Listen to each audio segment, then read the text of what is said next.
Hello dear friends, students सभी को नमस्कार। आज हम शुरू करने जा रहे हैं जनरल साइंस शुरू करने जा रहे हैं। जनरल साइंस में शुरुआत के अंदर फिजिक्स वाला पोर्शन शुरू करेंगे।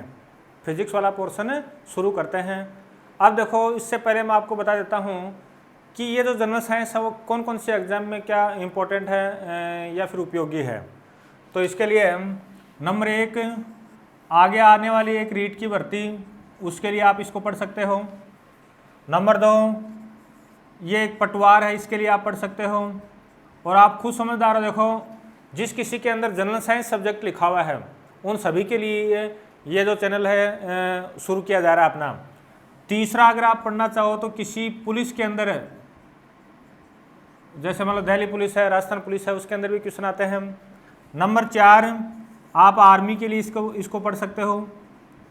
आर्मी की सारी ब्रांचेज, जीडी, टेक्निकल, क्लरिकल और ट्रेडमैन सब के लिए। नंबर 5, आप नेवी और एयरफोर्स के लिए भी इसको पढ़ सकते हो। ठीक है ना। अच्छा, यानी ये नेवी और एयरफोर्स के लिए भी क्या होगा, आपका उपयोगी होगा। देखो, इस चैनल पर आपको रेगुलरली सप्ताह के अंदर 3 से 4 वीडियो मिलेंगे। उन 3 से 4 वीडियो में से 3 वीडियो आपको थ्योरेटिकल और कम से कम 1 वीडियो आपको क्वेश्चन से संबंधित मिलेगा। चलो शुरुआत करते हैं हम। किसी भी कार्य का या बढ़िया शुरुआत होनी बहुत बढ़िया, बहुत अच्छा रहता है। ठीक है ना। अच्छा, तो देखो ये एक वो स्टेटमेंट सुना होगा, well begun is half done. तो कोई भी कार्य आप शुरू करते हो तो उसकी शुरुआत बहुत ही अच्छी होनी आवश्यक है। ठीक है। कई लोग ये बोलते हैं कि मेरे साथ ये हो रहा है, वो हो रहा है। अगर आप अपने हालात बदलना चाहते हो तो अपने विचार बदलने ज़रूरी हैं, क्योंकि विचार में ही कहीं खोट है, इसलिए आपके हालात नहीं बदल रहे हैं। तो देखो, सबसे पहले साइंस जो शब्द है या फिजिक्स जो शब्द है, ठीक है ना, वहीं से शुरू करते हैं। और इसके अंदर फिजिक्स के अंदर किसका क्या अध्ययन है। फिजिक्स का एक वर्ड आता है अपना, जिसको बोलते हैं प्राकृतिक विज्ञान, यानी प्रकृति के अंदर जो भी भौतिक घटनाएं घटित होती हैं उन घटनाओं का अध्ययन करने के लिए अपन फिजिक्स को पढ़ते हैं। फिजिक्स की बहुत सारी ब्रांचें हैं, उन ब्रांचों का नाम से संबंधित कोई क्वेश्चन अपने जो जनरल साइंस में अपना नहीं आता है। ठीक है ना। अब जो शुरुआत जो क्वेश्चन होती है वो कई बार आपने देखा भी होगा, मात्रक आ जाते हैं, यूनिट आ जाती हैं। जैसे एक एग्जाम्पल काम में लेता हूँ, परीक्षा में पूछ लिया जाता है कि फोर्स यानी बल का मात्रक कौन सा है। तो बल के बहुत सारे मात्रक हैं। एक जो पॉपुलर मात्रक है वो न्यूटन, आपने याद भी कर रखा होगा। सेम ऐसे ही आ जाता है आपकी ऊर्जा का मात्रक कौन सा है, यूनिट कौन सी है, तो आप क्या बोलते हो, जूल बोल देते हो। कार्य की यूनिट कौन सी है, तो जूल बोल देते हो। तो इस प्रकार का एक बढ़िया सा क्वेश्चन बनता है। तो शुरुआत में वहीं से करता हूँ, तो देखो जो पहला जो पॉइंट है आज का वो है मात्रक पद्धतियाँ, या फिर इसको बोल सकते हो आप यूनिट सिस्टम। देखो, फिजिक्स के अंदर भौतिक राशियों को मापा जाता है। भौतिक राशियों के मापन के लिए अलग अलग पद्धतियाँ काम में लेते हैं। मूलतः ये 4 प्रकार की होती हैं। कोई क्वेश्चन नहीं आता परीक्षा में कितने प्रकार की होती हैं। पहला बात ये बनती है कि पद्धतियाँ कौन कौन सी हैं। तो आपने एक नाम सुना होगा MKS, ये नाम सुना होगा MKS। पहला क्वेश्चन अगर आए तो यही आ सकता है कि MKS का पूरा नाम क्या है। तो देखो, MKS का पूरा नाम, M का तो इसमें होता है मीटर, K का होता है किलोग्राम और S का होता है सेकंड। मीटर, किलोग्राम, सेकंड, तो क्या बन गया आपका MKS बन गया। ठीक है। इसको आप ऐसे भी याद रख सकते हो कि इसमें लंबाई को मीटर में मापते हैं, द्रव्यमान को किलोग्राम में मापते हैं और समय को सेकंड में मापते हैं। समय को किस में मापते हैं, सेकंड में मापते हैं। तो ये अपनी पहली हो चुकी है। नंबर 2 एक नाम सुना होगा आपने CGS का जो पूरा नाम है, C से आपका बनेगा सेंटीमीटर, क्या बनेगा, सेंटीमीटर, और G से आपका बनेगा ग्राम, और S से दोबारा क्या बनेगा, सेकंड बनेगा। क्या बनेगा, सेकंड बनेगा। तो देखो यहाँ दोबारा ध्यान दो, क्वेश्चन क्या आएगा परीक्षा में आएगा तो इतना ही आएगा कि सीजीएस का पूरा नाम क्या होता है, तो सेमीग्राम सेकंड पद्धति, पूरा लिखो तो पद्धति या सिस्टम, याद होगा सबके। आगे अगर पढ़ना चाहो तो सेमी यानी इसमें लंबाई यानी दूरी को सेंटीमीटर में मापते हैं, द्रव्यमान को ग्राम में और समय को सेकंड में मापते हैं। ठीक है, याद हो गया होगा मेरे हिसाब से। इसके बाद में तीसरा जो नाम है वो है FPS, FPS नाम है। इसमें देखो F का तो बनता है फुट, P का बनता है पाउंड और S का बनता है सेकंड बनता है, S का सेकंड बनता है अपना। दोबारा पूरा नाम याद हो चुका है। अगर और आगे याद करना चाहो तो लंबाई को फुट में, द्रव्यमान को पाउंड में और समय को सेकंड में मापते हैं। याद हो गए सबके। अब यहाँ पे ध्यान देने वाली बात है, यह तो है पाउंड, एक शब्द आता है पाउंडल। तो देखो पाउंड पूछे तो ये तो मात्रक आपका द्रव्यमान का, किसका मात्रक है, द्रव्यमान का मात्रक है। लेकिन पाउंडल है वो किसका मात्रक होता है, वो होता है बल का। किसका मात्रक होता है, बल की होती है, फोर्स की यूनिट होती है अपनी। याद हो गया सबके मेरे हिसाब से। अब देखो FPS पद्धति को ब्रिटिश पद्धति भी कहते हैं, FPS पद्धति को ब्रिटिश पद्धति भी कहते हैं। तो मेरे हिसाब से 3 याद हो चुके हैं।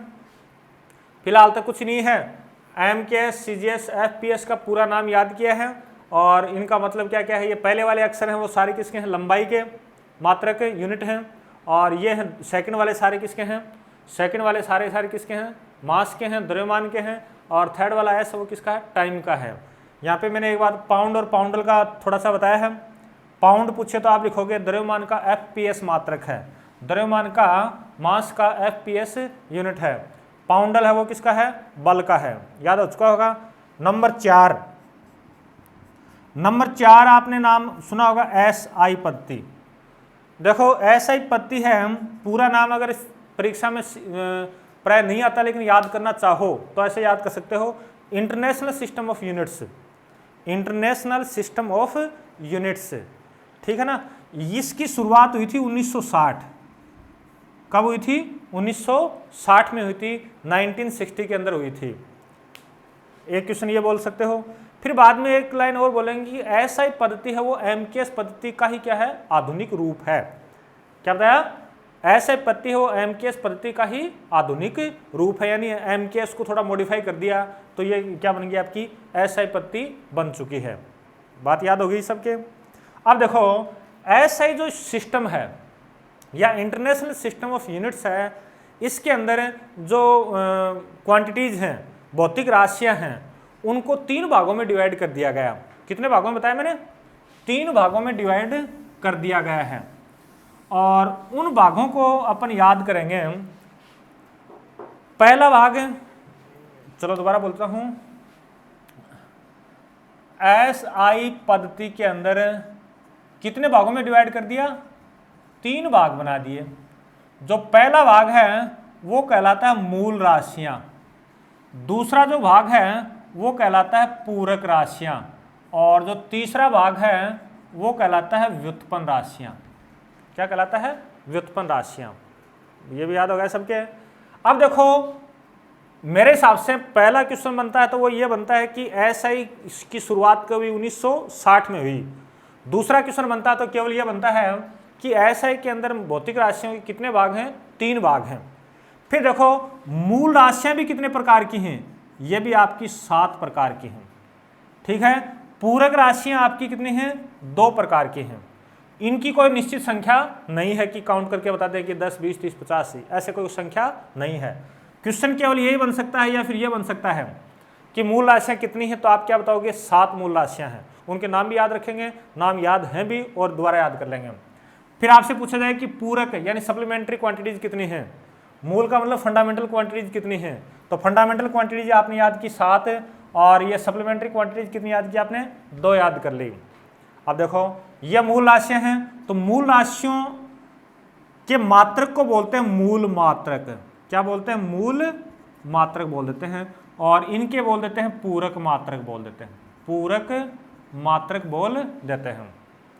यहां तक मेरे हिसाब से आपके ये याद हो चुका है कि मूल राशियां 7 हैं और पूरक राशियां कितनी हैं, 2 हैं। कन्फर्म याद हो गया सबके। अब देखो अपन बात करते हैं कि मूल राशियां कौन कौन सी हैं और उनके मात्रक क्या हैं, और मात्रक यानी यूनिट क्या हैं, और यूनिट का संकेत क्या काम में लेते हैं। संकेत प्राय परीक्षा में ऐसे नहीं पूछता कि किलोग्राम का संकेत कौन सा है, आ भी जाए लेकिन इतनी संभावना नहीं होती है, लेकिन वो अपन याद करते हैं। तो ये लिखा मूल मात्रक, मूल मात्रक, या फिर क्या लिखूं, फंडामेंटल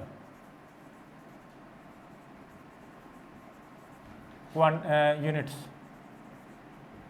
कितनी बताई, कुल कितनी है, मूल मात्रक हैं 7 प्रकार के हैं। तो देखो एक टेबल से बना लेते हैं। तो ये तो लिखा मूल राशियां, फंडामेंटल क्वांटिटीज, फिर बाद में ये लिखा मूल मात्रक, फंडामेंटल यूनिट्स, फिर बाद में ये क्या लिखा, इनका संकेत, किनका, मूल मात्रकों का संकेत लिखा।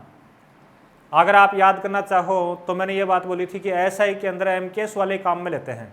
तो शुरुआत की 3 राशियां तो एमकेएस लिख दो, एमकेएस लिख दूं। नंबर 1 एम यानी मीटर, और मीटर के लिए ये होती है लंबाई। राशि तो कौन सी होगी, लंबाई। लंबाई, डिस्टेंस, चौड़ाई, ऊंचाई सारी आ गई हैं। फिर लंबाई को किस में मापते हैं, लंबाई को मीटर में मापते हैं। बात ये भी याद होगी सबके। मीटर का हमेशा संकेत स्मॉल एम काम में लेते हैं। हमें थोड़ा ध्यान देना है, ये स्मॉल एम है, कैपिटल एम नहीं है। इसके बाद में दूसरा के यानी किलोग्राम, और किलोग्राम किसका मात्रक है, ये मात्रक है द्रव्यमान का, और द्रव्यमान को किस में मापते हैं, किलोग्राम। कई लोग किलो बोलते हैं, किलो नहीं है, ठीक है ना। किलो का अर्थ होता है 1000 या 10 की घात 3। या तो ये बोलो, या फिर इसकी जगह बोलना चाहिए आपको किग्रा। क्या बोलना चाहिए, किग्रा बोलना चाहिए। की से किलो, ग्रा से ग्राम। तो किलोग्राम का संकेत, किलो का संकेत हमेशा कैपिटल के, और ग्राम का संकेत होता है जी। तो ये क्या होगा, केजी। नाम सुना भी होगा खूब। इसके बाद में तीसरा आपका सेकंड, ये सेकंड वहाँ पे है, और सेकंड किसका मात्रक है, समय का। समय, और समय का लिखा सेकंड, और संकेत स्मॉल एस, स्मॉल एस। मेरे हिसाब से 3 मात्रक आपने याद कर लिए और ढंग से याद आपके हो भी गए। इसके बाद देखो आगे आते हैं, एक आता टेम्परेचर, ताप, एक आता विद्युत धारा, इलेक्ट्रिक करंट, फिर एक आता ज्योति तीव्रता, ज्योति तीव्रता, और एक आता पदार्थ की मात्रा, पदार्थ की मात्रा। 4 ये बच गए। कौन कौन से बच गए, टेम्परेचर, इलेक्ट्रिक करंट, ल्यूमिनेस इंटेंसिटी यानी ज्योति तीव्रता, फिर बाद में पदार्थ की मात्रा। ये 4 बच गए हैं। लिखवा दूं, तो देखो नंबर 4 पे आपने लिखा ताप यानी टेम्परेचर। ताप का देखो अपने दिमाग में ताप आते ही अपने डिग्री सेल्सियस बोलते हैं। डिग्री सेल्सियस मात्रक है ताप का, लेकिन वो ऐसा ही मात्रक नहीं है। इसका जो ऐसा ही मात्रक है वो है केल्विन। ऐसा ही मात्रक क्या है, केल्विन है। और केल्विन को किससे लिखते हैं, कैपिटल बड़े वाला के है। ये भी याद हो गया। फिर बाद में नंबर 5, नंबर 5 पे आप लिख सकते हो विद्युत धारा, इलेक्ट्रिक करंट, और विद्युत धारा को अपन किस में मापते हैं, एम्पियर। सबके याद है।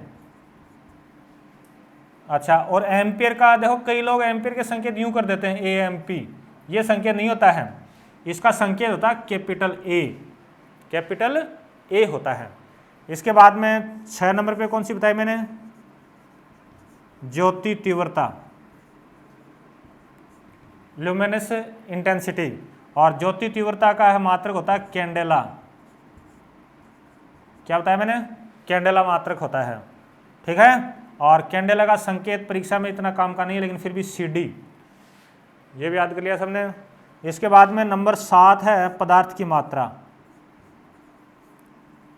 पदार्थ की मात्रा, पदार्थ की मात्रा का मात्रक होता है मोल, और मोल का संकेत भी मोल ही है। संकेत भी क्या है, मोल ही है। हाँ भाई, उम्मीद करता हूँ कि ये सारी बात आपकी याद हो चुकी। याद होगा सबके, 3 तो पहले से याद थे और ये 4 और याद कर लिए। इसके अंदर कैंडेला और केल्विन मुझे ठीक लग रहा है, जो इंपॉर्टेंट लग रहे हैं। क्यों लग रहे हैं? क्योंकि ताप का नॉर्मली पूछते अपने डिग्री सेल्सियस कर देते हैं, लेकिन ऐसा ही मात्रक क्या होता है? केल्विन होता है। इसके बाद में ज्योति तीव्रता का मात्रक क्या होता है? कैंडेला होता है। तो ये देखो आपने कर लिए। इसके बाद देखो ये जनरल साइंस में क्वेश्चन नहीं बनता कि 1 मीटर किसे कहते हैं या फिर 1 किलोग्राम किसे कहते हैं। मेरे हिसाब से जनरल साइंस के क्वेश्चन नहीं है, वो कभी फिजिक्स की क्लास में अपन बात करेंगे कि 1 मीटर की डेफिनेशन क्या है, 1 किलोग्राम की डेफिनेशन क्या है। किलोग्राम का याद करना चाहो तो याद कर सकते हो कि 4 डिग्री सेल्सियस पर 1 लीटर जल का जो द्रव्यमान होता है, 4 डिग्री सेल्सियस पर 1 लीटर जल का द्रव्यमान 1 किलोग्राम होता है। ऐसे ही सबकी डेफिनेशन होती है, लेकिन वो जल के लिए, एक सेकेंड है, जनरल साइंस में वो डेफिनेशन याद करना आवश्यक नहीं है। तो भाई ये काम कंप्लीट हुआ। इसके बाद ये फिलहाल तक अपनी मूल राशियां कंप्लीट हो चुकी हैं। इसके बाद मैं बात करता हूं नंबर 2 कौन सी बताई थी? पूरक राशियां। पूरक राशियां बताई थी, और पूरक के लिए इंग्लिश वर्ड है सप्लीमेंट्री क्वांटिटीज। अगर मात्रक है, पूरक मात्रक लिख देता हूं, पूरक मात्रक, और ये आ जाएंगे सप्लीमेंट्री यूनिट। इसमें एक तो होता कोण, एंगल। तो जब कोण की जब बात करते हैं, कोण की जब बात करते हैं तो नॉर्मली जैसे किसी सतह पर बनाया गया कोण, किसी पृष्ठ पर बनाया गया कोण, तो कभी आपने यूं बनाया होगा कोण, ये कोई चाप है, तो किसी समतल पर किसी चाप के द्वारा बनाए गए कोण को क्या बोलते हैं? जो भाई किसी चाप के द्वारा किसी बिंदु पे जो बनता है उसको क्या बोलते हैं? कोण बोलते हैं, ठीक है ना। और थोड़ा गहराई में जाना चाहो तो कोण की डेफिनेशन ऐसे याद की होगी आपने, कोण बराबर होता है चाप बटा त्रिज्या होती है, ठीक है ना। लेकिन चूंकि जनरल साइंस की बात है तो ये काम नहीं करेंगे। जनरल साइंस में केवल एक ही क्वेश्चन बन सकता है कि कोण का ऐसा ही मात्रक कौन सा है। देखो कोण को नॉर्मली अपने डिग्री में ही मापते हैं, मापा हुआ 90 डिग्री, 180 डिग्री, 0 डिग्री सबका किया हुआ है। लेकिन कोण का जो ऐसा ही मात्रक है वो होता है रेडियन होता है। वो क्या होता है? रेडियन होता है, न है भैया, और इसका संकेत है RAD, याद हुआ होगा। इसके बाद में एक मैथमेटिकल क्वेश्चन है, वो याद करना चाहो तो आप याद कर सकते हो। देखो 180 डिग्री होता है ना, 180 डिग्री वो बराबर होता है पाई रेडियन के। कितने के बराबर होता है? पाई रेडियन के। या फिर मैं इसी लाइन को मैं ऐसे भी लिख सकता हूं कि पाई रेडियन है वो बराबर होता है 180 डिग्री। इस लाइन से तो मैं क्या लिखूंगा? 1 डिग्री बराबर पाई बटा 100। जो यहाँ एक करना तो 180 से डिवाइड कर दिया। तो ये क्वेश्चन कई बार आता है, कितना होता है? क्वेश्चन ऐसे नहीं पूछता वो कभी भी परीक्षा में कि 1 डिग्री बराबर कितना रेडियन होता है। वो ये पूछेगा, देखो क्या पूछेगा, जैसे एग्जांपल में बात करता हूँ कि 90 डिग्री खालिस्तान रेडियन, ये पूछेगा वो, ठीक है ना। तो देखो चेंज कैसे करते हैं? चेंज आप इसको ऐसे करो, इसमें 180 से डिवाइड कर दो। किससे डिवाइड करना है? 180 से। तो देखो यह आ जाएगा, या इससे करूँ, इस पूरे से ही मल्टीप्लाई कर दो। 90 डिग्री, एक सेकंड, इसको मैं लिख सकता हूँ 90 गुणा 1 डिग्री लिख सकता हूँ। तो 90 की जगह 90 पड़ा रहेगा अपना, 1 की जगह क्या लिखा? Pi upon 180। तो 90 का भाग इसमें 2 बार जा रहा है, तो यह आ गया आपका पाई बाई 2। तो इस टाइप के क्वेश्चन देखे होंगे आपने कि 90 डिग्री और ये आपस में बराबर होते हैं कि pi upon 2 equal to 90 degree. और भाई ये याद नहीं हो रहा था, ऐसे याद कर लेना, जैसे 90 डिग्री ये पूछ लिया रेडियन। अब आपको ए में दे रखा होगा, बड़े आसानी से बताऊं, वो दे देगा पाई बटा 2। बी में दे दिया जैसे मान लो पाई बटा 4, और भी कुछ दे रखा होगा। तो पाई की जगह 180 रख के देखो, 180 डिग्री बटा 2, और ये रखा 180 डिग्री बटा 4। बात क्लियर होगी सबके? तो ये इससे करेंगे तो 90 आ गया ना, यानी ये सही आंसर है। इसका डिवाइड करेंगे तो ये कितना आएगा? 45। तो ये आपका क्या हो गया? गलत आंसर है। तो इसमें क्या रखा जाएगा? ए रखा जाएगा। ए का मतलब पाई अपॉन 2 रखा जाएगा। तो ये बीच में एक मैथमेटिक्स का एक क्वेश्चन कर लिया, इसको हटाता हूं। अब इसके बाद देखो कोण, ये पूरक मात्रक है या सप्लीमेंट्री यूनिट्स जो है उसका दूसरा होता है ठोस कोण। अब ठोस कोण देखो, आपने कोण देखा होगा, शंकु देखा होगा, शंकु इस प्रकार से होता है ना, शंकु इसके यहां पर सतह होती है। इस पृष्ठ के द्वारा, यह पृष्ठ यहां तो चलो वर्ताकार होता है लेकिन कैसा भी हो सकता है, इस पृष्ठ के द्वारा यहां पर जो एंगल बनाया जाता है इसी एंगल को बोलते हैं ठोस कोण बोलते हैं। क्या बोलते हैं? ठोस कोण बोलते हैं। क्या बात याद होगी सबके? याद होगी तो देखो, ठोस कोण का ऐसा मात्रक जो है वो आपका होता है स्टेरेडियन। क्या होता है? स्टेरेडियन होता है। संकेत अगर याद करना चाहो तो आप ऐसा याद कर सकते हो। तो देखो ये अपने क्या कर लिए, पूरक मात्रक कर लिए, ठीक है ना। तो देखो माय डियर फ्रेंड्स, स्टूडेंट्स, आज इतना ही करता हूँ। पहला वीडियो है, आप में आपको जो भी क्वेश्चन पूछने हैं तो आप कमेंट के द्वारा बता सकते हो। थैंक यू, धन्यवाद।